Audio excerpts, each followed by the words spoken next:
अंजली दमानियांकडून पत्रकार परिषदेत आरोपांची सरबत्ती। कृषी आयुक्तांच्या हरकतीनंतरही कोट्यवधी कृषी उत्पादनांची बाजारभावापेक्षा चढ्या भावाने खरेदी केल्याचा आरोप। डीबीटी अंमलबजावणीतही काळबेरं झाल्याचा दावा।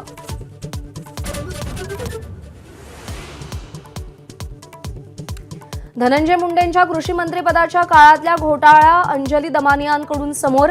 तत्कालीन मुख्यमंत्र्यांच्या मान्यतेनेच राजरोस भ्रष्टाचार झाल्याचा आरोप। अजित पवार आणि फडणवीसांचीही मूक संमती असल्याचा टोला।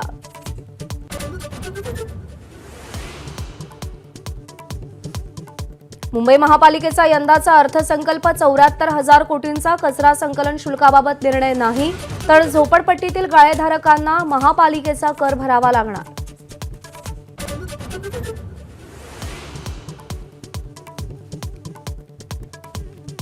राज्य मंत्रिमंडळाच्या साप्ताहिक बैठकीला सुरुवात। जीबीएस प्रादुर्भावावर चर्चा होण्याची शक्यता।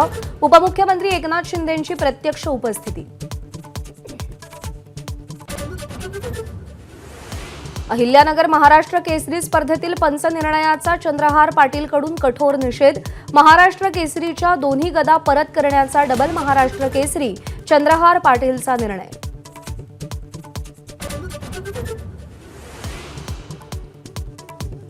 मुख्यमंत्र्यांच्या वर्षा बंगल्यात रेड्याची मंतरलेली शिंग पुरल्याची चर्चा। संजय राऊतांचा आरोप। शपथविधीच्या अनेक दिवसांनंतरही फडणवीस वर्षावर राहायला का जात नाहीत, संजय राऊतांचा पुन्हा सवाल।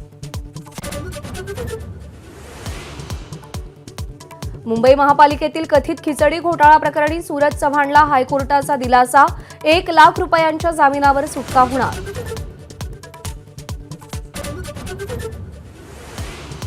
नारायणगडाचे महंत शिवाजी महाराजांची आज मस्साजोगमध्ये देशमुख कुटुंबियांशी चर्चा।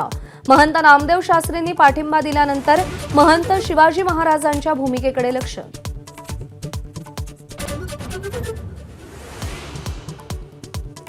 पुण्याला पाणी पुरवठा करणाऱ्या टेमघरच्या दुरुस्तीसाठी आज वाढीव खर्चाचा मंत्रिमंडळ बैठकीपुढे प्रस्ताव। मंजुरीची ही शक्यता। टेमघरची गळती थांबण्यासाठी याआधी 500 कोटींचा खर्च।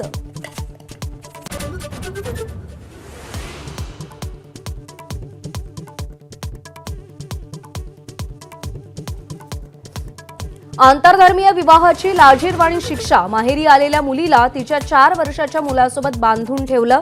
जालन्याच्या भोकरदनमधला प्रकार। हायकोर्टाच्या आदेशानंतर पोलिसांकडून सुटका।